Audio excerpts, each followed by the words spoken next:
Hello বন্ধুরা, তো কেমন আছেন? আশা করি সকলে ভালো আছেন। তো আপনাদের অনেক রিকোয়েস্ট আর এর উপর ভিত্তি করে একটা ভিডিও দেওয়ার কথা ছিল। তো যেখানে আপনারা 4G মডেমের যে আপনার নেটওয়ার্ক জনিত সমস্যা ছিল, তো অনেকের আছে নেটওয়ার্কে ভালোভাবে পাচ্ছিল না।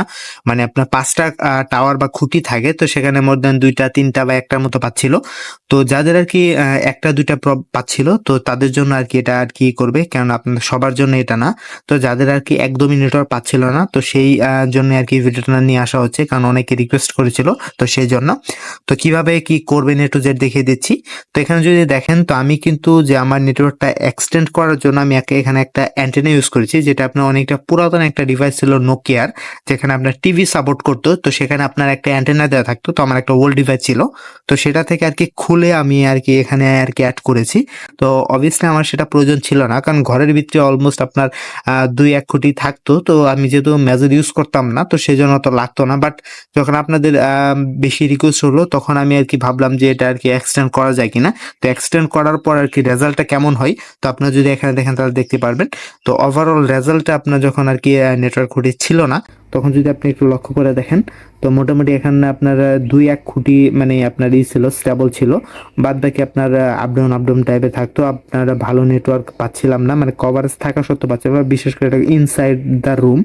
অ্যান্ড দেন যদি আমি একটু আপনার কাজটা শেষ করার পরে দেখাই, তো আপনারা যদি এখন দেখেন যে যখন আমি আর কি এক্সটেন্ডেডটা আর কি আপনার অ্যাড করার পরে আমি যখন ট্রাই করলাম, তো এখানে দেখতে পাচ্ছেন অলমোস্ট আর কি আপনার 90% আর কি আপনার নেটওয়ার্ক কভারেজ স্ট্যান্ড যেটা রয়েছে, তো সেটা আর কি আপনার ইনক্রিজ হয়ে গেছে। এবং এখানে যদি দেখেন 5টার ভিতরে 4টাতে আপনার নেটওয়ার্ক কিন্তু আপনারা পাচ্ছে। তো সেই দিক থেকে বলা যে অনেকটাই আর কি আপনার বলতে পারেন ইমপ্রুভ হয়েছে। তো কিভাবে অ্যাপ্লাই করবেন, তো চলুন সেটা দেখাচ্ছি।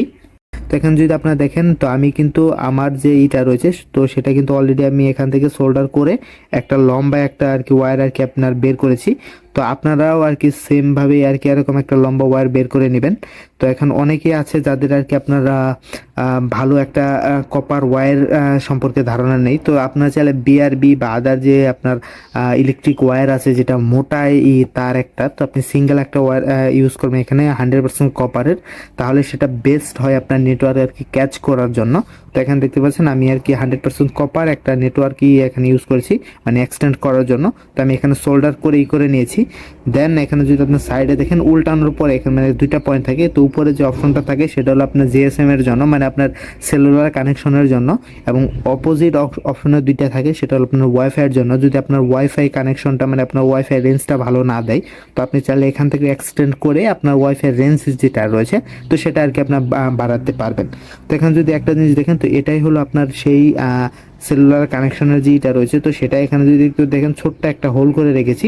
তো এই হোল দিয়েই কিন্তু আমার যে ইটা ছিল কপার ওয়্যারটা, তো আমি সেই কপার ওয়্যারটা আর কি আপনার বের করব। অ্যান্ড ফার্স্ট টাইমে যখন আমি করছিলাম, সেটা আমরা সাইড থেকে বের করেছি, বাট পরবর্তীতে আমাকে সেটা আর কি টপ অপশন থেকে আর কি বের করে নিতে হয়েছে। তো আমি সেটা আপনাদের দেখাবো, ডোন্ট ওয়ারি। তো দেখতে পাচ্ছেন সেকেন্ড ইয়েতে আমি আর কি আপনার এখান থেকে আর কি বের করে এখানে ছোট্ট একটু সোল্ডারিং পেস্ট দিয়ে করে রেখেছি, কারণ যাতে আমার এক্সট্রা যে অ্যান্টিনা আছে সেটার সাথে আর কি সোল্ডার করতে হেল্প হয়। তো এখন যদি আপনাদের দেখাই, তো দেখতে পাচ্ছেন, তো এখানেও দেখতে পাচ্ছেন সোল্ডারিং এটা, তো আপনাদের দেখানোর জন্য আর কি এখানে মেজর কোনো নেই। তো এখানে দেখতে পাচ্ছেন সোল্ডারিং যেটা, তো এক্সট্রা যে আপনার অ্যান্টেনা রয়েছে, তো সেটা আমার কিন্তু অলরেডি সেট হয়ে গেছে। তো এখানে আপনার করার জন্য একটা ভিডিও মেক করেছিলাম, বাট ভিডিওটা কোনো কারণবশত ডিলিট হয়ে গেছে, তো যার জন্য আমাকে পিকচার দিয়ে দেখাতে হচ্ছে আপনাদের। হোপফুলি আপনাদের মেজর কোনো সমস্যা হবে না। তো এখানে যদি একটা ভিডিও ছিল আমার কাছে, তো আপনারা যদি এই ভিডিওটা দেখেন তাহলে একটু আন্দাজ পেয়ে যাবেন। তো এখানে যদি দেখেন একটু জিনিসটা লক্ষ্য করে, তাহলে দেখতে পারবেন যে মোটামুটি কানেকশনটা কীভাবে দিয়েছিলাম। তো এখানে দেখতে পাচ্ছেন একটা স্ক্রু দিয়ে আর কি আপনার এইটা আর কি আপনি অ্যাড করে সাইডে, এখানে যদি আপনারা দেখেন সাইডে কিন্তু আমি এখানে আপনার ভালোভাবে সোল্ডার করেছিলাম। তো যার জন্য আর কি আপনার একটু ভালো হয়েছে, কারণ আপনার মাস্ট বি একটা জিনিস মাথায় রাখতে হবে যে আপনি কপার ওয়্যারটা আপনি যে অ্যান্টেনার সাথে অ্যাড করতে চাচ্ছেন, তো সেটার সাথে একদম 100% সলিডভাবে সোল্ডার হতে হবে, কোনো লুজ কানেকশন থাকা যাবে না, বা হালকা সোল্ডারিং হলেও হবে না। তো আপনার মাস্ট বি অনেকটা স্ট্রং আর কি সোল্ডার হতে হবে, তখনই আপনার এটা কাজ করবে। তো এখন দেখাচ্ছি যে আপনার এক্সট্রা এটা অ্যাড করার পরে আপনার পারফরমেন্স কেমন দিচ্ছিল। তো এখানে যদি দেখেন, তো আপনার এটা অ্যাড করার পর এখানে দেখতে পাচ্ছেন লম্বা এরকম, মানে আপনি ডান সাইডে করতে পারবেন। তো আমি যেহেতু এক হাতে করছিলাম সেই জন্য একটু সমস্যা হচ্ছিল। তো এখানে যদি দেখেন, তো এটা টোটালি আপনার 4টা ধাপ থাকে। তো আপনার একটা দুইটা তিনটা চারটা এবং আরেকটা আছে, আপনি আরেকটা এক্সট্রা করতে পারবেন। যেহেতু আমি সিঙ্গেল হ্যান্ডে আর কি ভিডিও মেক করতেছিলাম, তো সেই জন্য আর কি ফুললি এক্সটেন্ড করতে পারিনি। তো এখানে সেটা দেখতে পাচ্তেছেন। তো মোটামুটি আর কি পারফরমেন্সের দিক থেকে বলতে গেলে ভালোই ছিল। তো আপনার প্রিভিয়াস ভিডিওতে দেখলেন যে আপনার এটা কেমন ছিল, তো সেই দিক থেকে। এবং যাদের আর কি সোল্ডারিং নিয়ে আর কি একটু নলেজের সমস্যা বা আপনি কাজ করেন নাই, তো মাস্টবি তার একটু অ্যাভয়েড করবেন।